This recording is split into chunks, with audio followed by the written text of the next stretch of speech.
Hi friends, ನಿಮಗೆಲ್ಲ ಮತ್ತೊಂದು ವಿಡಿಯೋಗೆ ಸ್ವಾಗತ. ಫ್ರೆಂಡ್ಸ್, ಈ ವ್ಯಕ್ತಿ ಒಂದು ಸಲ ಅಲ್ಲ, ಎರಡು ಸಲ ಅಲ್ಲ, ಬರೋಬ್ಬರಿ 1000ಕ್ಕೂ ಹೆಚ್ಚು ಬಾರಿ ಏನೋ ಸಾಧನೆ ಮಾಡ್ತೀನಿ ಅಂತ ಹೋಗಿ ಜನರಿಂದ ಅವಮಾನಕ್ಕೊಳಗಾಗ್ತಾನೆ. ಬಾಲ್ಯದಲ್ಲಿ ಬಡತನದಿಂದ ಸರಿಯಾದ ಶಿಕ್ಷಣ ಸಿಗಲ್ಲ, ಯುವಕನಾದಾಗ ಸರಿಯಾದ ಕೆಲಸ ಇಲ್ಲದೆ ಊರೂರು ಸುತ್ತಾನೆ, ಬಾಸ್ಗಳಿಂದ ಓನರ್ಗಳಿಂದ ಅವಮಾನಕ್ಕೊಳಗಾಗ್ತಾನೆ. ಆಡುಮುಟ್ಟದ ಸೊಪ್ಪಿಲ್ಲ ಅಂತಾರಲ್ಲ, ಹಾಗೇನೆ ಈ ವ್ಯಕ್ತಿ ಮಾಡದ ಕೆಲಸನೇ ಇಲ್ಲ. ಹೊಲದಲ್ಲಿ ರೈತನಾದ, ಪೆಟ್ರೋಲ್ ಬಂಕ್ನಲ್ಲಿ ಪೆಟ್ರೋಲ್ ಹಾಕ್ತಾನೆ, ದನ ಕಾಯೋ ಕೆಲಸ ಮಾಡ್ದ, ಪ್ಲಂಬರ್, ಕಾರ್ಪೆಂಟರ್, ಏರ್ಪೋರ್ಟ್ ಕ್ಲೀನರ್, ರಸ್ತೆಯಲ್ಲಿ ಡಾಂಬರ್ ಹಾಕೋ ಡಾಂಬರ್ ಬಾಯ್, ಹಾಗೆ ಬೋಟ್ ಆಪರೇಟರ್, ಟೈರ್ ಕಂಪ್ನಿಲಿ ಕೆಲಸ, ಹೋಟೆಲ್ ಕ್ಲೀನರ್, ಹೀಗೆ ಸಿಕ್ಕ ಎಲ್ಲ ಕೆಲಸಗಳನ್ನ ಮಾಡ್ತಾ ಹೋಗ್ತಾನೆ. ಎಲ್ಲಾ ಕಡೆ ಅವಮಾನ, ನಿಂದನೆ, ಹೊಡೆತ, ನಷ್ಟಗಳೇ ಇವನ್ನ ಬೆನ್ನು ಹತ್ತಿರುತ್ತೆ. ಬಾಲ್ಯದಲ್ಲಿ ಒಳ್ಳೆಯ ಶಿಕ್ಷಣ ಸಿಕ್ಕಿ ಲಾಯರ್ ಆಗಬೇಕು ಅಂತ ಅಂದುಕೊಂಡಿರ್ತಾನೆ, ಆದರೆ ಬಡತನದಿಂದ ತತ್ತರಿಸಿ ಹೋಗ್ತಾನೆ. ಸೋಲು ಅನ್ನೋದು ಇವನ ಬದುಕಿನಲ್ಲಿ ಕ್ಷಣ ಕ್ಷಣಕ್ಕೂ ಎದುರಾಗುತ್ತೆ. ಕೊನೆಗೆ ಸಿಕ್ಕ ಕೆಲಸಗಳಲ್ಲೇ ತನ್ನ ಯೌವನವನ್ನ ಕಳೆದು ದಿನ ದುಡ್ತಾ ಇದ್ದ. ಇವನ ಬದುಕನ್ನ ಚೇಂಜ್ ಮಾಡಿದ್ದು, ಇಡೀ ಪ್ರಪಂಚವೇ ಇವನ ಕಡೆ ತಿರುಗಿ ನೋಡುವಂತೆ ಮಾಡಿದ್ದು ಯಾವುದು ಗೊತ್ತಾ? ಸೋತು ಸೋತು ಸುಸ್ತಾಗಿದ್ದ ಇವನ ಕೈ ಹಿಡಿದಿದ್ದು ಯಾವುದು ಗೊತ್ತಾ? ಅದೇ ಇವನು ಬಾಲ್ಯದಲ್ಲಿ ತನ್ನ ಮನೆಯಲ್ಲಿ ಮಾಡ್ತಾ ಇದ್ದ ರುಚಿಯಾದ ಅಡುಗೆ. ಹೌದು ಫ್ರೆಂಡ್ಸ್, ಬಾಲ್ಯದಲ್ಲಿ ಮಾಡ್ತಾ ಇದ್ದ ಅಡುಗೆ ನೆನಪಿನಿಂದಲೇ ಇವನು ಫ್ರೈಡ್ ಚಿಕನ್, ರೋಸ್ಟೆಡ್ ಚಿಕನ್ಗಳನ್ನು ಮಾಡೋದಕ್ಕೆ ಶುರು ಮಾಡ್ತಾನೆ. ಇದರಿಂದ ದೊಡ್ಡ ಬ್ರ್ಯಾಂಡ್ ಒಂದನ್ನ ಕೇವಲ ಅಮೆರಿಕ ಅಷ್ಟೇ ಅಲ್ಲದೆ ಜಗತ್ತಿನಾದ್ಯಂತ ಹುಟ್ಟು ಹಾಕ್ತಾನೆ. ಈ ದೊಡ್ಡ ಬ್ರ್ಯಾಂಡ್ನ ಓನರ್ನ ಹೆಸರೇ ಹರ್ಲ್ಯಾಂಡ್ ಡೇವಿಡ್ ಸ್ಯಾಂಡರ್ಸ್. ಇವತ್ತು ವಿಶ್ವದಾದ್ಯಂತ ಫ್ರೈಡ್ ಚಿಕನ್ನ ರುಚಿ ಹಚ್ಚಿಸಿರೋ ಸ್ಯಾಂಡರ್ಸ್ನ ಕನಸಿನ ಕೂಸಾಗಿ ಬೆಳೆದು ನಿಂತ ಈ ದೈತ್ಯ ಬ್ರ್ಯಾಂಡ್ನ ಹೆಸರೇ KFC, Kentucky fried chicken. KFC ಹೆಸರನ್ನ ನೀವೆಲ್ಲ ಕೇಳೇ ಇರ್ತೀರಾ. ಒಂದಲ್ಲ ಒಂದ್ಸಲ KFCಯ ರುಚಿಯಾದ ಫ್ರೈಡ್ ಚಿಕನನ್ನು ಟೇಸ್ಟ್ ಮಾಡೇ ಇರ್ತೀರಾ. ಟೇಸ್ಟ್ ಮಾಡಿಲ್ಲ ಅಂದರೂ KFC ಅನ್ನೋ ಕೆಂಪು ಬ್ಯಾಕ್ಗ್ರೌಂಡ್ನಲ್ಲಿರೋ ಹೆಸರನ್ನ, ಲೋಗೋದ ಮೇಲಿರೋ ಅಜ್ಜನೊಬ್ಬನ ಚಿತ್ರವನ್ನ ನೋಡೇ ಇರ್ತೀರಾ. ಆ ಅಜ್ಜನೇ ಕರ್ನಲ್ ಹರ್ಲ್ಯಾಂಡ್ ಡೇವಿಡ್ ಸ್ಯಾಂಡರ್ಸ್. ಇವತ್ತು ನಾವು ಹೇಳೋದಕ್ಕೆ ಹೊರಟಿರೋ ಕತೆ ಕೂಡ ಇವರದ್ದೇ. ಇದು ಕೇವಲ ಕತೆಯಲ್ಲ, ಬದುಕಿನಲ್ಲಿ ಎಷ್ಟೇ ಸಲ ಸೋತರೂ ಕೊನೆಗೊಮ್ಮೆ ಗೆದ್ದೇ ಗೆಲ್ತೀವಿ. ಎಷ್ಟೇ ಕತ್ಲು ಸಿಕ್ಕರೂ ಒಂದಲ್ಲ ಒಂದು ದಿನ ನಮ್ಮ ಬದುಕಲ್ಲಿ ಭರವಸೆಯ ಬೆಳಕು ಬಂದೇ ಬರುತ್ತೆ ಅನ್ನೋದಕ್ಕೆ ನಿಮಗೆ ಸ್ಫೂರ್ತಿಯನ್ನ ತರೋ ಒಂದು ಯಶಸ್ವಿಯ ಕತೆ. ಯಶಸ್ವಿ ಬ್ರ್ಯಾಂಡ್ನ ಕತೆ, ಬ್ರ್ಯಾಂಡನ್ನು ಹುಟ್ಟಿಸಿದ ವ್ಯಕ್ತಿಯ ಕತೆ, ಅಥವಾ ಸೋಲನ್ನ ತಿಂದು ಭರ್ಜರಿ ಗೆಲುವನ್ನ ಸಾಧಿಸಿರೋ ಉದ್ಯಮವೊಂದರ ಕತೆ. ಹೀಗಾಗಿ ಇವತ್ತಿನ ಈ ಒಂದು ವಿಡಿಯೋ ತುಂಬಾನೇ ಇಂಟ್ರೆಸ್ಟಿಂಗ್ ಆಗಿದೆ ಫ್ರೆಂಡ್ಸ್. ವಿಡಿಯೋವನ್ನ ಎಲ್ಲೂ ಸ್ಕಿಪ್ ಮಾಡದೆ ಸಂಪೂರ್ಣವಾಗಿ ನೋಡಿ. ಅಮೆರಿಕಾದ ಇಂಡಿಯಾನಾದ ಹೆನ್ರಿ ವಿಲ್ಲೆ ಅನ್ನೋ ಗ್ರಾಮದಲ್ಲಿ ಜನಿಸಿದ ಹರ್ಲ್ಯಾಂಡ್ ಡೇವಿಡ್ ಸ್ಯಾಂಡರ್ಸ್ 6ನೇ ವಯಸ್ಸಿನಲ್ಲೇ ತಮ್ಮ ತಂದೆ ಡೇವಿಡ್ ಸ್ಯಾಂಡರ್ಸ್ ಅವರನ್ನ ಕಳೆದುಕೊಳ್ತಾರೆ. ಮುಂದೆ ಅಮ್ಮನ ಆರೈಕೆಯಲ್ಲೇ ಬಾಲ್ಯವನ್ನ ಕಳೆದ್ರು. ಆಡಿ ನಲಿಯುವ ಬಾಲ್ಯಕ್ಕಿಂತ ಕೇವಲ ಜವಾಬ್ದಾರಿಯನ್ನೇ ಕೊಡೋ ಬಾಲ್ಯ ಸಿಗುತ್ತೆ. ಅದರಲ್ಲೂ ಹಿರಿಯ ಮಗ. ಬೆಳೀತಾ ಬೆಳೀತಾ ತನ್ನ ಅಮ್ಮ, ತಮ್ಮ, ತಂಗಿಯ ಜವಾಬ್ದಾರಿ ಹೆಗಲೇರುತ್ತೆ. ಚಿಕ್ಕ ವಯಸ್ಸಿನಲ್ಲೇ ಭಾರಿ ಜವಾಬ್ದಾರಿಯನ್ನ ನಿಭಾಯಿಸೋದಕ್ಕೆ ಸ್ಯಾಂಡರ್ಸ್ ಅವರು ತುಂಬಾನೇ ಕಷ್ಟಪಟ್ಟರು, ಹೇಗೋ ನಿಭಾಯಿಸ್ತಾರೆ. ಆಗಿನ್ನು ಸ್ಯಾಂಡರ್ಸ್ ದುಡಿಯೋದಕ್ಕೆ ಶುರು ಮಾಡಿರಲಿಲ್ಲ, ಆದರೆ ಮನೆ ನೋಡ್ಕೊಳ್ಳೋದು, ತನಗಿಂತ ಸಣ್ಣವರಾಗಿದ್ದ ತಂಗಿ ತಮ್ಮಂದಿರನ್ನ ಸಾಕೋದ್ರಲ್ಲೇ ಸ್ಯಾಂಡರ್ಸ್ ಅವರ ಬಾಲ್ಯ ಕಳೆಯುತ್ತೆ. ಸ್ಯಾಂಡರ್ಸ್ನ ತಾಯಿ ಮಕ್ಕಳನ್ನ ಸಾಕೋದಕ್ಕೆ ಅಂತ ಫ್ಯಾಕ್ಟ್ರಿ ಒಂದರಲ್ಲಿ ಕೆಲಸಕ್ಕೆ ಸೇರ್ಕೋತಾರೆ. ಹೀಗಾಗಿ ಮನೆಯಿಂದ ಹೊರಗೇನೆ ಜಾಸ್ತಿ ಸಮಯ ಕಳೀತಾ ಇರ್ತಾರೆ. ಈ ಸಮಯದಲ್ಲಿ ಮನೆಯ ಎಲ್ಲ ಜವಾಬ್ದಾರಿಯನ್ನ ನಿಭಾಯಿಸ್ತಾ ಇದ್ದ ಸ್ಯಾಂಡರ್ಸ್ಗೆ ಬದುಕು ಅನ್ನೋದು ಎಷ್ಟು ಕಷ್ಟ ಇದೆ, ಅಪ್ಪ ಅಮ್ಮನ ಪ್ರಾಮುಖ್ಯತೆ ಏನು ಅನ್ನೋದು ಸಂಪೂರ್ಣವಾಗಿ ಅರಿವಾಗುತ್ತೆ. ಇದೇ ಸಮಯದಲ್ಲಿ ತಾಯಿಯಿಂದ ಅಡುಗೆ ಮಾಡೋದನ್ನ ಕಲಿತಾರೆ. ಈಗ ಮನೆಯ ಜವಾಬ್ದಾರಿಯ ಜೊತೆಗೆ ಅಡುಗೆ ಮಾಡುವ ಸಂಪೂರ್ಣ ಜವಾಬ್ದಾರಿಯನ್ನ ಹೊತ್ತುಕೊಳ್ತಾರೆ. ನಂತರ ನಾನು ಕೂಡ ದುಡಿಬೇಕು ಅಂತ ತನ್ನ 10ನೇ ವಯಸ್ಸಿನಲ್ಲಿ ದನಗಳನ್ನ ನೋಡ್ಕೊಳ್ಳೋ ಕೆಲಸಕ್ಕೆ ಸೇರ್ಕೋತಾರೆ. ಇದು ಸ್ಯಾಂಡರ್ಸ್ ತನ್ನ ಜೀವನದಲ್ಲಿ ಶುರು ಮಾಡಿದ ಮೊದಲ ವೃತ್ತಿ. ಆದರೆ ನಂತರದ ದಿನಗಳಲ್ಲಿ ಮಾಲೀಕರು ಸ್ಯಾಂಡರ್ಸ್ ತನ್ನ ಕೆಲಸವನ್ನ ಸರಿಯಾಗಿ ಮಾಡ್ತಾ ಇಲ್ಲ ಅಂತ ಹೇಳಿ ಕೆಲಸದಿಂದ ತೆಗಿತಾರೆ. ಇದರಿಂದ ಬೇಜಾರು ಮಾಡಿಕೊಂಡು ಕಣ್ಣೀರು ಹಾಕ್ತಾರೆ. ಇಲ್ಲಿಂದ ಸ್ಯಾಂಡರ್ಸ್ ಅನುಭವಿಸುವ ಕಷ್ಟಗಳು ಬೆಟ್ಟದಷ್ಟು. ಅವರ ಜೀವನದಲ್ಲಿ ಸಂಭವಿಸುವ ಎಲ್ಲ ಘಟನೆಗಳು ಅವರನ್ನ ದಿಕ್ಕಾಪಾಲಾಗುವಂತೆ ಮಾಡಿಬಿಡುತ್ತೆ. 1902ರಲ್ಲಿ ಸ್ಯಾಂಡರ್ಸ್ ಅವರ ತಾಯಿ ಮಾರ್ಗರೆಟ್ ಇನ್ನೊಂದು ಮದುವೆಯನ್ನ ಆಗ್ತಾರೆ. ಆದರೆ ಆಕೆಯ ಮದುವೆ ಸ್ಯಾಂಡರ್ಸ್ನ ಬಾಳಿಗೆ ಯಾವ ಖುಷಿಯನ್ನು ಕೊಡೋದಿಲ್ಲ, ಮತ್ತೆ ಮತ್ತೆ ಕಷ್ಟಗಳೇ ಸ್ಯಾಂಡರ್ಸ್ ಜೀವನದಲ್ಲಿ ಬರುತ್ತೆ. ಮಾರ್ಗರೆಟ್ನ ಎರಡನೇ ಗಂಡನಿಗೆ ಈ ಮಕ್ಕಳನ್ನ ಜೊತೆಗೆ ಇಟ್ಕೊಳ್ಳೋದು ಸ್ವಲ್ಪವೂ ಇಷ್ಟ ಇರೋದಿಲ್ಲ. ಅವನಿಗೆ ಈ ಮಕ್ಕಳ ಮೇಲೆ ಯಾವ ಪ್ರೀತಿಯೂ ಕೂಡ ಇರೋದಿಲ್ಲ. ತುಂಬ ಕೋಪ, ಸಿಟ್ಟಿನ ವ್ಯಕ್ತಿತ್ವದ ಆ ವ್ಯಕ್ತಿ ಮಕ್ಕಳಿಗೆ ಬೈಯೋದು, ಹೊಡೆಯೋದು ಮಾಡ್ತಾ ಮಕ್ಕಳ ಬಾಲ್ಯಕ್ಕೆ ಬಲವಾದ ಪೆಟ್ಟು ಕೊಡ್ತಾನೆ. ಆ ಪುಟ್ಟ ಮಕ್ಕಳ ಮುಖದ ಮೇಲೆ ನಗು ಬಾರದೇ ಇರೋ ಥರ ಮಾಡಿಬಿಡ್ತಾನೆ. ಇದರಿಂದ ಗಂಡ ಹೆಂಡತಿಯ ಜಗಳವೂ ಕೂಡ ಆಗ್ತಾ ಇರುತ್ತೆ. ಕೊನೆಗೆ ಒಂದಿನ ಸ್ಯಾಂಡರ್ಸ್ ತನ್ನ ತಮ್ಮ ತಂಗಿಯನ್ನ ಕರ್ಕೊಂಡು ಮನೆ ಬಿಟ್ಟು ಹೊರಗೆ ಬರ್ತಾನೆ. ತಮ್ಮ ತಂಗಿಯರನ್ನ ಕರ್ಕೊಂಡು ಸಂಬಂಧಿಕರ ಮನೆಗೆ ಹೋಗ್ತಾನೆ. ಅಲ್ಲಿ ಇರೋದಕ್ಕೆ ಜಾಗ ಸಿಗುತ್ತೆ. ಆದರೆ ತಮ್ಮನ್ನ ಸಾಕೋದ್ಯಾರು? ಅದಕ್ಕೆ ಮತ್ತೆ ತೋಟದಲ್ಲಿ ಕೆಲಸ ಮಾಡೋದಕ್ಕೆ ಶುರು ಮಾಡ್ತಾನೆ. ಇದರ ಜೊತೆಗೆ ಶಾಲೆಗೂ ಕೂಡ ಹೋಗ್ತಾ ಇರ್ತಾನೆ. ಶಾಲೆಯಿಂದ ಬಂದು ಮತ್ತೆ ಕೆಲಸವನ್ನ ಮಾಡ್ತಾ ಇರ್ತಾನೆ. ಈ ಸಮಯದಲ್ಲಿ ಇವನ ವಯಸ್ಸು ಕೇವಲ 13 ವರ್ಷ. ಕಷ್ಟಗಳ ಮಧ್ಯ ಓದೋದಕ್ಕೆ ಸಮಯವೇ ಸಿಗೋದಿಲ್ಲ. ಇದರ ಮಧ್ಯ ಈ ಹುಡುಗ ಚೆನ್ನಾಗಿ ಓದ್ತಾ ಇಲ್ಲ ಅಂತ ಹೇಳಿ ಶಾಲೆಯಿಂದ ಇವನನ್ನ ತೆಗೆಯಲಾಗುತ್ತೆ. ಶಾಲೆ, ಓದು ಅನ್ನೋದು ನನ್ನ ಜೀವನವನ್ನ ಬದಲಿಸುತ್ತೆ ಅಂತ ನಂಬಿದ್ದ ಸ್ಯಾಂಡರ್ಸ್ಗೆ ಇದು ದೊಡ್ಡ ಶಾಕ್ ಕೊಡುತ್ತೆ. ಶಾಲೆಯಿಂದ ದೂರವಾದ್ಮೇಲೆ ತೋಟದಲ್ಲಿ ಕೆಲಸ ಮಾಡ್ತಾ ಮುನ್ನಡೀತಾರೆ. ಆದರೆ ಇಲ್ಲಿ ಎಷ್ಟೇ ಕೆಲಸ ಮಾಡಿದ್ರೂ ತಮ್ಮ ತಂಗಿಯರನ್ನ ಸಾಕೋದು ದೊಡ್ಡ ಸವಾಲಾಗಿತ್ತು. 16ನೇ ವಯಸ್ಸಿನಲ್ಲಿ ಸ್ಯಾಂಡರ್ಸ್ಗೆ ಆರ್ಮಿ ಸೇರಬೇಕು, ಅಮೆರಿಕಾದ ಆರ್ಮಿಗೆ ಸೇರ್ಕೋಬೇಕು ಅನ್ನೋ ಆಸೆ ಶುರುವಾಯಿತು. ಹೀಗಾಗಿ ಫೇಕ್ ಡಾಕ್ಯುಮೆಂಟ್ಸ್ಗಳನ್ನು ಸೃಷ್ಟಿ ಮಾಡಿ ಅದರಲ್ಲಿ ತನ್ನ ವಯಸ್ಸನ್ನು ಹೆಚ್ಚು ಮಾಡಿ ಸೈನ್ಯಕ್ಕೆ ಸೇರ್ಕೋತಾರೆ. 1 ವರ್ಷ ಅಲ್ಲೇ ಕೆಲಸವನ್ನ ಮಾಡ್ತಾರೆ. ಇಲ್ಲಿಂದಾದರೂ ನನ್ನ ಜೀವನ ಬದಲಾಗುತ್ತೆ ಅಂದುಕೊಂಡಿದ್ದ ಸ್ಯಾಂಡರ್ಸ್ಗೆ ಮತ್ತೊಂದು ಸಂಕಷ್ಟ ಎದುರಾಗುತ್ತೆ. ಆರ್ಮಿ ಆಫೀಸರ್ಗಳಿಗೆ ಇದು ಫೇಕ್ ಡಾಕ್ಯುಮೆಂಟ್ಸ್ ಅನ್ನೋದು ಗೊತ್ತಾಗಿ ಕೆಲಸದಿಂದ ತೆಗಿತಾರೆ. ಕೇವಲ 17ನೇ ವಯಸ್ಸಿನಲ್ಲಿ ಅನೇಕ ಕೆಲಸಗಳಿಂದ ಅವರು ಸಸ್ಪೆಂಡ್ ಆಗ್ತಾರೆ. ಅವಮಾನ, ಸೋಲು, ಕೆಲವು ಕೆಲಸಗಳನ್ನು ಅವರೇ ಬಿಟ್ಟು ಬರ್ತಾರೆ. ನಂತರ ರೈಲ್ವೆ ಕಂಪನಿ ಒಂದರಲ್ಲಿ ಕೆಲಸವನ್ನ ಮಾಡ್ತಾ ಇರಬೇಕಾದ್ರೆ ಒಬ್ಬಳು ಸುಂದರಿ ಜೋಸೆಫಿನ್ಲಾ ಎಂಬಾಕೆಯ ಪರಿಚಯವಾಗುತ್ತೆ. ಆ ಪರಿಚಯ ಪ್ರೀತಿಯಾಗುತ್ತೆ. ಆ ಹುಡುಗಿಯ ಜೊತೆಗೆ 18ನೇ ವಯಸ್ಸಿಗೆ ಮದುವೆ ಆಗ್ತಾರೆ. 19ನೇ ವಯಸ್ಸಿಗೆ ಸ್ಯಾಂಡರ್ಸ್ ತಂದೆ ಆಗ್ತಾರೆ. ಗಂಡ ಹೆಂಡತಿ ಇಬ್ಬರು ಖುಷಿಯಿಂದ ಬದುಕ್ತಾರೆ. ರೈಲ್ವೆ ಕೆಲಸದಿಂದ ಸಂಸಾರ ಸಾಗಿಸೋದು ಸುಲಭವಾಗಿರುತ್ತೆ. ಆದರೆ ನಂತರದ ದಿನಗಳಲ್ಲಿ ಬೇರೆ ಕೆಲಸಗಾರರ ಜೊತೆಗಿನ ಜಗಳದಿಂದ ರೈಲ್ವೆ ಕೆಲಸವೂ ಹೋಗುತ್ತೆ. ನಂತರ ಬೇರೆ ಬೇರೆ ಕೆಲಸ ಮಾಡ್ತಾರೆ. ಆದರೆ ಸಂಸಾರ ನಡೆಸೋದಕ್ಕೆ ಆಗಲ್ಲ. ಹೀಗಾಗಿ ನಿನ್ನ ಜೊತೆ ಜೀವನ ಮಾಡೋದಕ್ಕೆ ಸಾಧ್ಯವಿಲ್ಲ ಅಂತ ಇವನ ಹೆಂಡತಿಯು ತನ್ನ ಮಗುವನ್ನ ಕರ್ಕೊಂಡು ಇವನನ್ನ ಬಿಟ್ಟು ಹೋದ್ಲು. ನಂತರ ಇಲ್ಲಿಂದ ಸಿಕ್ಕ ಎಲ್ಲಾ ಕೆಲಸಗಳನ್ನ ಮಾಡ್ತಾ ಹೋಗ್ತಾರೆ. ಬೋಟ್ ಆಪರೇಟರ್ ಆಗ್ತಾರೆ, ಪೇಂಟರ್ ಆಗಿ ಕೆಲಸವನ್ನ ಮಾಡ್ತಾರೆ, ಸೇಲ್ಸ್ ಮ್ಯಾನ್ ಆಗ್ತಾರೆ, ಫ್ಲೈಟ್ನಲ್ಲಿ ಕೆಲಸ ಮಾಡ್ತಾರೆ, ಇನ್ಶೂರೆನ್ಸ್ ಕಂಪನಿಯಲ್ಲಿ ಕೆಲಸ ಮಾಡ್ತಾರೆ. ಕೊನೆಗೆ ಅದರಲ್ಲೂ ಇವರನ್ನ ಕೆಲಸದಿಂದ ಕಿತ್ತೆಸಿತಾರೆ. ಕೊನೆಗೆ ಇನ್ನು ಯಾರ ಕೈ ಕೆಳಗೂ ದುಡಿಯೋದಕ್ಕೆ ಸಾಧ್ಯವೇ ಇಲ್ಲ ಅನ್ನೋ ನಿರ್ಧಾರಕ್ಕೆ ಬಂದು ಬೋಟ್ ಆಪರೇಟರ್ ಕೆಲಸದಲ್ಲಿ ತಾನು ಪಡೆದುಕೊಂಡ ಅನುಭವದ ಮೇಲೆ ತನ್ನದೇ ಆದ ಒಂದು ಬೋಟ್ ಕಂಪನಿಯನ್ನು ಶುರು ಮಾಡ್ತಾರೆ.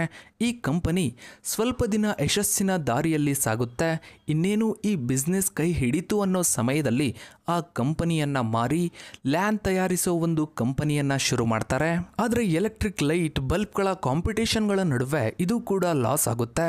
ಸ್ಯಾಂಡರ್ಸ್ ಮತ್ತೆ ತನ್ನ ದಡ್ಡತನದಿಂದ ಸಂಕಷ್ಟಕ್ಕೆ ಬೀಳ್ತಾರೆ. ಇವರನ್ನು ನೋಡ್ತಾ ಇದ್ದ ಜನ ಇವನಿಗೆ ಯಾವ ಕೆಲಸವೂ ಬರೋದಿಲ್ಲ, ಇವನಿಗೆ ದುಡಿಯೋದಕ್ಕೆ ಇಷ್ಟವೇ ಇಲ್ಲ ಅಂತ ಮಾತನಾಡ್ತಾ ಇದ್ರು. ಸ್ಯಾಂಡರ್ಸ್ಗೆ 34 ವರ್ಷವಾದಾಗ ಅಂದ್ರೆ 1924ರಲ್ಲಿ ಕೆಂಟುಕಿ ಆಯಿಲ್ ಕಂಪನಿಯ ಜನರಲ್ ಮ್ಯಾನೇಜರ್ನ ಪರಿಚಯವಾಗುತ್ತೆ. ಈ ಮ್ಯಾನೇಜರ್ ಸ್ಯಾಂಡರ್ಸ್ಗೆ ಒಂದು ಗ್ಯಾಸ್ ಸ್ಟೇಷನ್ ಅನ್ನ ನಡೆಸೋ ಆಫರ್ ಅನ್ನ ಕೊಡ್ತಾನೆ.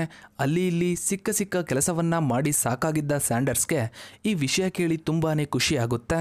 ತುಂಬಾ ಖುಷಿಯಿಂದಲೇ ಈ ಬಿಸ್ನೆಸ್ ಅನ್ನ ಶುರು ಮಾಡ್ತಾರೆ. ಆರಂಭದಲ್ಲಿ ಲಾಸ್ ಆಗಿದ್ರು ತನಗಿರುವ ಎಕ್ಸ್ಪೀರಿಯನ್ಸ್ನಿಂದ ಕಸ್ಟಮರ್ಗಳ ಮನಗೆಲ್ಲೋದ್ರಲ್ಲಿ ಯಶಸ್ವಿ ಆಗ್ತಾರೆ. ಇದರಿಂದ ಬಿಸ್ನೆಸ್ ಚೆನ್ನಾಗಿ ನಡೆಯುತ್ತೆ.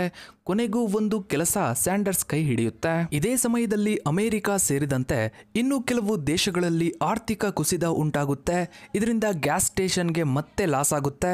ಇದರಿಂದ ಮತ್ತೆ ಕೆಲಸ ಹೋಗುತ್ತೆ. ಇಷ್ಟೊತ್ತಿಗಾಗಲೇ ಸ್ಯಾಂಡರ್ಸ್ಗೆ 40 ವರ್ಷ ವಯಸ್ಸು. ಕೆಲಸ ಕಳ್ಕೊಂಡಿದ್ದ ಸ್ಯಾಂಡರ್ಸ್ಗೆ 1930ರಲ್ಲಿ ಶೆಲ್ ಆಯಿಲ್ ಕಂಪನಿಯವರು ಸ್ಯಾಂಡರ್ಸ್ನ ಎಕ್ಸ್ಪೀರಿಯನ್ಸ್ ಅನ್ನ ನೋಡಿ ತನ್ನ ಗ್ಯಾಸ್ ಸ್ಟೇಷನ್ ಅನ್ನ ನೋಡ್ಕೊಳ್ಳೋ ಜವಾಬ್ದಾರಿಯನ್ನ ಕೊಡ್ತಾರೆ. ಈ ಗ್ಯಾಸ್ ಸ್ಟೇಷನ್ ಹೈವೇ ಪಕ್ಕದಲ್ಲೇ ಇರುತ್ತೆ. ಸ್ಯಾಂಡರ್ಸ್ಗೆ ಅಡಿಗೆ ಮಾಡೋದ್ರಲ್ಲಿ ಚಿಕ್ಕ ವಯಸ್ಸಿನಿಂದಲೂ ಎಕ್ಸ್ಪೀರಿಯನ್ಸ್ ಇದ್ದಿದ್ರಿಂದ ತಾನು ಬಾಲ್ಯದಲ್ಲಿ ಕಲಿತಿದ್ದ ಫ್ರೈಡ್ ಚಿಕನ್ ನೆನಪಾಗುತ್ತೆ. ಈ ಫ್ರೈಡ್ ಚಿಕನ್ ಮಾಡಿ ತನ್ನ ಗ್ರಾಹಕರಿಗೆ ಕೊಡಬಹುದಲ್ವೇ ಅನ್ನೋ ಪ್ಲಾನ್ ಹೊಳೆದದ್ದೇ ತಡ. ಅದನ್ನು ಶುರು ಮಾಡೇ ಬಿಡ್ತಾರೆ. ಗ್ಯಾಸ್ ಸ್ಟೇಷನ್ಗೆ ಬಂದ ಕಸ್ಟಮರ್ಗಳಿಗೆ ಊಟದ ಸರ್ವಿಸ್ ಕೊಡೋದಕ್ಕೂ ಶುರು ಮಾಡ್ತಾರೆ. ಅಲ್ಲೇ ಇದ್ದ ತಮ್ಮ ಚಿಕ್ಕ ರೂಮ್ನಲ್ಲಿ 6 ಜನ ಕುಳಿತುಕೊಂಡು ಊಟ ಮಾಡೋದಕ್ಕೆ ವ್ಯವಸ್ಥೆಯನ್ನ ಮಾಡ್ತಾರೆ. ಅದರಲ್ಲೇ ಅಡುಗೆ ಮಾಡೋದಕ್ಕೆ ಜಾಗವನ್ನ ಮಾಡ್ಕೊಳ್ತಾರೆ. ಮೊದಲು ಇಲ್ಲಿ ಊಟ ಮಾಡೋದಕ್ಕೆ ಜನ ಹಿಂಜರಿತಾರೆ. ನಂತರ ಇವರ ಕೈ ರುಚಿ, ಅದರಲ್ಲೂ ಫ್ರೈಡ್ ಚಿಕನ್ನ ರುಚಿ ಕಸ್ಟಮರ್ಗಳಿಗೆ ಸ್ವರ್ಗವನ್ನೇ ತೋರಿಸುತ್ತೆ. ಇವರ ಕೈ ರುಚಿ ಸವಿದ ಜನ ಅಡುಗೆಯನ್ನ ಹೊಗಳೋದಕ್ಕೆ ಶುರು ಮಾಡ್ತಾರೆ. ಇದರಿಂದ ಸ್ಯಾಂಡರ್ಸ್ ಹೊಸ ಹೊಸ ರುಚಿ ಮಾಡೋದಕ್ಕೆ ಶುರು ಮಾಡ್ತಾರೆ. ಬರ್ತಾ ಬರ್ತಾ ಹೊಸ ಹೊಸ ರೀತಿಯಲ್ಲಿ ಪ್ರಯೋಗ ಮಾಡ್ತಾ ಹೊಸ ರುಚಿಯಲ್ಲಿ ಅಡುಗೆ ಮಾಡ್ತಾರೆ. ನೋಡ್ತಾ ನೋಡ್ತಾ ಇವರ ಫ್ರೈಡ್ ಚಿಕನ್ ತುಂಬಾನೇ ಫೇಮಸ್ ಆಗ್ತಾ ಹೋಗುತ್ತೆ. ಗ್ಯಾಸ್ ಸ್ಟೇಷನ್ ಅನ್ನ ಬಿಟ್ಟು ಇವರ ಕೈ ರುಚಿ ಸವಿಯೋದಕ್ಕೆ ಅಂತಾನೆ ಜನ ಬರೋದಕ್ಕೆ ಶುರು ಮಾಡ್ತಾರೆ. ಕೊನೆಗೆ ಒಂದು ರೆಸ್ಟೋರೆಂಟ್ ಅನ್ನ ಓಪನ್ ಮಾಡಿ ಅಂತ ಜನರೇ ಇವರಿಗೆ ಅಡ್ವೈಸ್ ಮಾಡ್ತಾರೆ. ಅದರಂತೆ ಹೊಸ ರೆಸ್ಟೋರೆಂಟ್ ಅನ್ನ ಓಪನ್ ಮಾಡ್ತಾರೆ. ತುಂಬಾ ದೊಡ್ಡ ರೆಸ್ಟೋರೆಂಟ್ ಅನ್ನೇ ಓಪನ್ ಮಾಡಿರ್ತಾರೆ. ಸುಮಾರು 142 ಜನ ಒಟ್ಟಿಗೆ ಕೂತ್ಕೊಂಡು ಊಟ ಮಾಡುವಷ್ಟು ದೊಡ್ಡ ರೆಸ್ಟೋರೆಂಟ್ ಅದಾಗಿರುತ್ತೆ. ಸ್ಯಾಂಡರ್ಸ್ ಕೋಲ್ಡ್ ಕೆಫೆ ಅಂತ ನಾಮಕರಣ ಮಾಡ್ತಾರೆ. ಕೆಲವೇ ದಿನಗಳಲ್ಲಿ ಈ ರೆಸ್ಟೋರೆಂಟ್ ತುಂಬಾನೇ ಫೇಮಸ್ ಆಗುತ್ತೆ. ಸ್ಯಾಂಡರ್ಸ್ ಅವರಿಗೆ ಆಶ್ಚರ್ಯ ಆಗೋ ರೀತಿ ಜನ ಇವರ ರೆಸ್ಟೋರೆಂಟ್ಗೆ ಬರೋದಕ್ಕೆ ಶುರು ಮಾಡ್ತಾರೆ. ಜನರಿಗೆ ಸರ್ವಿಸ್ ಕೊಡೋದಕ್ಕೆ ಕಷ್ಟ ಆಗ್ಬಿಡುತ್ತೆ. ಫ್ರೈಡ್ ಚಿಕನ್ ಅನ್ನ ಮಾಡೋದಕ್ಕೆ ಕಡಿಮೆ ಅಂದ್ರೂ 30 ನಿಮಿಷ ಬೇಕಾಗಿರುತ್ತೆ. ಇದನ್ನ ಮ್ಯಾನೇಜ್ ಮಾಡೋದೇ ಸ್ಯಾಂಡರ್ಸ್ಗೆ ಬಹಳ ಕಷ್ಟ ಆಗಿರುತ್ತೆ. ಹೀಗಾಗಿ ಪ್ಯಾನ್ನಲ್ಲಿ ಫ್ರೈ ಮಾಡ್ತಾ ಇದ್ದ ಚಿಕನ್ನ ಪ್ರೆಷರ್ ಕುಕ್ಕರ್ನಲ್ಲಿ ಬೇಯಿಸೋದಕ್ಕೆ ಶುರು ಮಾಡ್ತಾರೆ. ಅಮೆರಿಕದಲ್ಲಿ ಆಗ ತಾನೇ ಪ್ರೆಷರ್ ಕುಕ್ಕರ್ ಬಳಕೆಗೆ ಬಂದಿರುತ್ತೆ. ಬೇಗನೆ ಅದನ್ನು ಇಂಪ್ಲಿಮೆಂಟ್ ಮಾಡ್ತಾರೆ. ಇದರಿಂದ ಇವರ ಅರ್ಧ ಕೆಲಸವೇ ಸುಲಭವಾಗುತ್ತೆ. ಇದರಿಂದ 30 ನಿಮಿಷ ಹಿಡಿತಾ ಇದ್ದ ಸಮಯ ಕೇವಲ 8 ನಿಮಿಷಕ್ಕೆ ಬಂದಿಳಿಯುತ್ತೆ. ತಾನು ಮಾಡೋ ರೆಸಿಪಿ ಜಗತ್ತಿನಾದ್ಯಂತ ಫೇಮಸ್ ಆಗುತ್ತೆ, ನಂಬರ್ 1 ಆಗುತ್ತೆ ಅಂತ ಆಗಲೇ ಸ್ಯಾಂಡರ್ಸ್ಗೆ ಗೊತ್ತಿತ್ತೋ ಏನೋ. ಅವರು ಮಾಡ್ತಾ ಇದ್ದ ರೆಸಿಪಿಗೆ ಹಾಕ್ತಾ ಇದ್ದ ಮಸಾಲೆ ಪದಾರ್ಥಗಳ ಬಗ್ಗೆ ಯಾರಿಗೂ ಹೇಳ್ತಾ ಇರಲಿಲ್ವಂತೆ. ಅದರ ರೆಸಿಪಿಯ ಸೀಕ್ರೆಟನ್ನು ಅವರು ಯಾರಿಗೂ ಬಿಟ್ಟು ಕೊಡದೆ ತನ್ನ ತನವನ್ನ ತನ್ನಲ್ಲೇ ಉಳಿಸಿಕೊಂಡಿರ್ತಾರೆ. ಎಲ್ಲವೂ ಸರಿಯಾಗಿ ಚೆನ್ನಾಗಿ ನಡೀತಾ ಇತ್ತು. ಲಾಭ ಅನ್ನೋದು ಸರೋವರದ ರೀತಿ ಹರಿದು ಬರೋದಕ್ಕೆ ಶುರುವಾಗಿತ್ತು. ಆದರೆ ಇದೇ ಸಮಯಕ್ಕೆ ಸರಿಯಾಗಿ 2ನೇ ಮಹಾಯುದ್ಧ ಅನ್ನೋದು ಶುರುವಾಗುತ್ತೆ. ಮತ್ತೆ ಅಮೆರಿಕದ ಆರ್ಥಿಕತೆ ಪಾತಾಳಕ್ಕೆ ಕುಸಿಯುತ್ತೆ. ಇದರಿಂದ ರೆಸ್ಟೋರೆಂಟ್ಗೆ ಬೀಗ ಹಾಕ್ತಾರೆ. ಆಗ ಸ್ಯಾಂಡರ್ಸ್ ವಯಸ್ಸು 52 ವರ್ಷ. ನಂತರ 1945ರಲ್ಲಿ ವಿಶ್ವಯುದ್ಧ ಮುಗಿಯುತ್ತೆ. ಸ್ಯಾಂಡರ್ಸ್ ಮತ್ತೆ ರೆಸ್ಟೋರೆಂಟ್ ಅನ್ನ ಓಪನ್ ಮಾಡೋದಕ್ಕೆ ನೋಡ್ತಾರೆ. ಆದರೆ ಅವರ ವಯಸ್ಸು ಅದಕ್ಕೆ ಸ್ಪಂದಿಸೋದಿಲ್ಲ. ಹೀಗಾಗಿ ಸ್ಯಾಂಡರ್ಸ್ ತನ್ನ ಸ್ನೇಹಿತರ ಜೊತೆ ಸೇರಿ ಕೆಂಟುಕಿ ಸಿಟಿನಲ್ಲಿರೋ ಜಾರ್ಜ್ ಟೌನ್ನಲ್ಲಿ ಸಣ್ಣ ರೆಸ್ಟೋರೆಂಟ್ ಅನ್ನ ಓಪನ್ ಮಾಡ್ತಾರೆ. ಈ ರೆಸ್ಟೋರೆಂಟ್ ಓಪನ್ ಆದ ಕೆಲವೇ ದಿನಗಳಲ್ಲಿ ತುಂಬಾನೇ ಫೇಮಸ್ ಆಗುತ್ತೆ. ಎಷ್ಟು ಫೇಮಸ್ ಅಂದ್ರೆ 1949ರಲ್ಲಿ ಕೆಂಟುಕಿಯ ಗವರ್ನರ್ ಇವರ ರೆಸಿಪಿಯನ್ನ ಟೇಸ್ಟ್ ಮಾಡಿ ಫ್ರೈಡ್ ಚಿಕನ್ನ ರುಚಿ ಅವರಿಗೆ ತುಂಬಾನೇ ಇಷ್ಟ ಆಗುತ್ತೆ. ಅವರು ಫುಲ್ ಖುಷಿಯಾಗಿ ಸ್ಯಾಂಡರ್ಸ್ಗೆ ಕರ್ನಲ್ ಅನ್ನೋ ಬಿರುದನ್ನ ಕೊಡ್ತಾರೆ. ನಂತರ ಫ್ರೆಂಡ್ನ ಜೊತೆ ಮನಸ್ತಾಪ ಆಗಿ ಅವರ ಪಾಲನ್ನ ಅವರಿಗೆ ಕೊಟ್ಟು ಕಳಿಸ್ತಾರೆ. ಒಂದು ದಿನ ಸ್ಯಾಂಡರ್ಸ್ಗೆ ಒಬ್ಬ ಬಿಸ್ನೆಸ್ ಮ್ಯಾನ್ ಕಾಲ್ ಮಾಡಿ $1,64,000 ಕೊಡ್ತೀನಿ, ನಿನ್ನ ರೆಸ್ಟೋರೆಂಟ್ ಅನ್ನ ನನಗೆ ಮಾರಾಟ ಮಾಡುವಂತ ದೊಡ್ಡ ಆಫರ್ ಒಂದನ್ನ ಕೊಡ್ತಾನೆ. ತುಂಬಾ ದೊಡ್ಡ ದೊಡ್ಡ ಆಫರ್ಗಳು ಬಂದ್ರು ಸ್ಯಾಂಡರ್ಸ್ಗೆ ಈ ರೆಸ್ಟೋರೆಂಟ್ ಅನ್ನ ಮಾರಾಟ ಮಾಡೋ ಮನಸ್ಸು ಬರ್ತಾ ಇರೋದಿಲ್ಲ. ಆದ್ರೆ ಒಂದು ಟೈಮ್ ಬರುತ್ತೆ, ಇದನ್ನ ಮಾರಾಟ ಮಾಡೋ ಪರಿಸ್ಥಿತಿ ಬಂದ್ಬಿಡುತ್ತೆ. ಅಲ್ಲಿನ ಗೌರ್ಮೆಂಟ್ ಹೊಸ ಹೈವೇಯ ಪ್ಲಾನ್ ಅನ್ನ ರೆಡಿ ಮಾಡುತ್ತೆ. ಇವರ ರೆಸ್ಟೋರೆಂಟ್ ಇರೋ ಹೈವೇಲಿ ಟ್ರಾಫಿಕ್ ಕಡಿಮೆ ಆಗುತ್ತೆ. ಇದರಿಂದ ಇವರ ಸೇಲ್ಸ್ ಕೂಡ 90% ಬಿದ್ದೋಗುತ್ತೆ. ಕೊನೆಗೆ $75,000ಗೆ ಆ ರೆಸ್ಟೋರೆಂಟ್ ಅನ್ನ ಮಾರಾಟ ಮಾಡ್ತಾರೆ. 65 ವರ್ಷ ಆಗಿದ್ರಿಂದ ಗೌರ್ಮೆಂಟ್ ನಿಂದ $105 ಸೋಷಿಯಲ್ ಸೆಕ್ಯೂರಿಟಿ ಅಮೌಂಟ್ ಸಿಗುತ್ತೆ. ಇನ್ನು ಯಾವ ಕೆಲಸವೂ ಬೇಡ ಅಂತ ರಿಟೈರ್ಡ್ ಆಗ್ತಾರೆ. ಸೋಲು, ನಷ್ಟ, ಕಷ್ಟಗಳನ್ನ ಕಂಡು ಹೊಸದರಲ್ಲಿ ಸಂತೋಷ ಹುಡುಕುವ ಸ್ಯಾಂಡರ್ಸ್ಗೆ 65 ವರ್ಷವಾದ್ರೂ ಮನಸ್ಸು ಸುಮ್ಮನೆ ಕೂರೋದಕ್ಕೆ ಬಿಡೋದಿಲ್ಲ. ತನ್ನ 65ನೇ ವಯಸ್ಸಿನಲ್ಲಿ ಫ್ರೈಡ್ ಚಿಕನ್ ಫ್ರಾಂಚೈಸಿ ಓಪನ್ ಮಾಡಿದ್ರೆ ಹೇಗೆ ಅನ್ನೋ ಐಡಿಯಾ ಬರುತ್ತೆ. ಯಾವುದಾದ್ರೂ ಹೊಸ ಐಡಿಯಾ ಬಂದ್ರೆ ಅದನ್ನ ಇಂಪ್ಲಿಮೆಂಟ್ ಮಾಡೋದು ಸ್ಯಾಂಡರ್ಸ್ಗೇನು ಹೊಸದಲ್ಲ. ಅದರಲ್ಲೂ ಅವರು ಯಾರ ಮಾತನ್ನು ಕೇಳೋರಲ್ಲ. ಬಾಲ್ಯದಿಂದಲೂ ಹಠಮಾರಿ ಛಲಗಾರ ಈ ಸ್ಯಾಂಡರ್ಸ್. ಅವರು ತಮ್ಮ ಫ್ರೈಡ್ ಚಿಕನ್ನ ಕೆಂಟುಕಿ ಫ್ರೈಡ್ ಚಿಕನ್ ಅನ್ನೋ ಹೆಸರಲ್ಲಿ ರಿಜಿಸ್ಟರ್ ಮಾಡ್ತಾರೆ. ತಮ್ಮ 2ನೇ ಹೆಂಡತಿಯ ಜೊತೆಗೆ ಕಾರ್ನಲ್ಲಿ ತಾನು ಮಾಡಿರೋ ಫ್ರೈಡ್ ಚಿಕನ್ ಅನ್ನ ಹಿಡ್ಕೊಂಡು ರೆಸ್ಟೋರೆಂಟ್ಗಳಿಂದ ರೆಸ್ಟೋರೆಂಟ್ಗಳಿಗೆ ಸುತ್ತಾಡೋದಕ್ಕೆ ಶುರು ಮಾಡ್ತಾರೆ. ಮಾಡ್ತಾರೆ. ರೆಸ್ಟೋರೆಂಟ್ ಓನರ್ಗಳಿಗೆ ಚಿಕನ್ ಟೇಸ್ಟ್ ಮಾಡೋದಕ್ಕೆ ಕೊಡ್ತಾರೆ. ಅವರಿಗೆ ಇಷ್ಟ ಇದ್ರೆ ತಮ್ಮ ಫ್ರಾಂಚೈಸಿನ ಮಾರಾಟ ಮಾಡೋದಕ್ಕೆ ಶುರು ಮಾಡ್ತಾರೆ.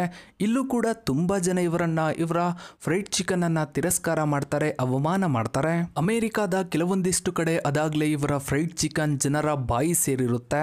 ಇವರ ಕೈ ರುಚಿ ಸವಿದ, ಇವರ ರೆಸಿಪಿ ಸವಿದಂತಹ ಜನ ಮತ್ತೆ ಮತ್ತೆ ಬಂದು ತಿನ್ನೋದಕ್ಕೆ ಶುರು ಮಾಡ್ತಾರೆ. ಸ್ಯಾಂಡರ್ಸ್ ಕಾರ್ನಲ್ಲೇ ಸುತ್ತಾಡ್ತಾ ನೆಟ್ವರ್ಕ್ ಅನ್ನ ಜಾಸ್ತಿ ಮಾಡ್ತಾ ಬಿಸ್ನೆಸ್ ಅನ್ನ ಡೆವಲಪ್ ಮಾಡ್ತಾರೆ. ಹೀಗೆ ಸುಮಾರು 8 ವರ್ಷಗಳು ಉರುಳುತ್ತೆ. ಇಷ್ಟೊತ್ತಿಗಾಗ್ಲೇ ಸ್ಯಾಂಡರ್ಸ್ ಹಾಗೂ ಅವನ ಫ್ರೈಡ್ ಚಿಕನ್ ಅಮೆರಿಕಾದಲ್ಲಿ ಉತ್ತುಂಗಕ್ಕೇರಿರುತ್ತೆ. ಸ್ಯಾಂಡರ್ಸ್ಗೆ ಆಗ ಬರೋಬ್ಬರಿ 73 ವರ್ಷ ವಯಸ್ಸು. 1964ರಲ್ಲಿ KFCಯ ಕಾರ್ಪೊರೇಷನ್ ಅನ್ನ ಕೆಂಟುಕಿಯ ಒಬ್ಬ ಬಿಸ್ನೆಸ್ ಮ್ಯಾನ್ಗೆ $16.5 ಮಿಲಿಯನ್ ಮಾರಾಟ ಮಾಡ್ತಾರೆ ಸ್ಯಾಂಡರ್ಸ್. ಮಾರಾಟ ಮಾಡುವ ಮುನ್ನ 2 ಕಂಡೀಷನ್ಗಳನ್ನು ಹಾಕ್ತಾರೆ. KFCಯ ಲೋಗೋನಲ್ಲಿ ತನ್ನ ಫೋಟೋ ಇರಬೇಕು, ಜೊತೆಗೆ ತಾನು ಸಾಯೋವರೆಗೂ ಈ ಕಂಪನಿಯ ಬ್ರಾಂಡ್ ಅಂಬಾಸಿಡರ್ ಆಗಿರ್ತೀನಿ ಅಂತ 2 ಜಾಣತನದ ಷರತ್ತನ್ನು ಹಾಕ್ತಾರೆ ಸ್ಯಾಂಡರ್ಸ್. 1970ರಲ್ಲಿ ಒಟ್ಟು 3,000 ಫ್ರಾಂಚೈಸಿ ಓಪನ್ ಆಗುತ್ತೆ. ಈಗ ಜಗತ್ತಿನಾದ್ಯಂತ ಮೂಲೆ ಮೂಲೆಯಲ್ಲೂ KFCಯ ಫ್ರಾಂಚೈಸಿಗಳಿವೆ. KFC ಅಂದರೆ ಅದೊಂದು ವಿಶ್ವದ ಬಲಿಷ್ಠ ಬ್ರ್ಯಾಂಡ್ ಅನ್ನೋದು ಪ್ರಪಂಚಕ್ಕೆ ಗೊತ್ತಿದೆ. ನೋಡಿದ್ರಲ್ಲ ಫ್ರೆಂಡ್ಸ್, ತನಗೆ ಸರಿಹೊಂದುವಂತಹ ಕೆಲಸ ಸಿಗ್ತಾ ಇಲ್ಲ ಅಂತ ಸಿಕ್ಕ ಕೆಲಸಗಳನ್ನೆಲ್ಲ ಮಾಡ್ತಾ ಹೋಗ್ತಿದ್ದ ಸ್ಯಾಂಡರ್ಸ್ಗೆ ಕೋಟಿ ಸಂಪಾದಿಸುವ ಕೆಲಸ ನನ್ನ ಕೈ ಬೆರಳಿನಲ್ಲಿದೆ ಅನ್ನೋ ಸತ್ಯ ಗೊತ್ತಾಗಿದ್ದು ಮುದಿ ವಯಸ್ಸಿನಲ್ಲಿ.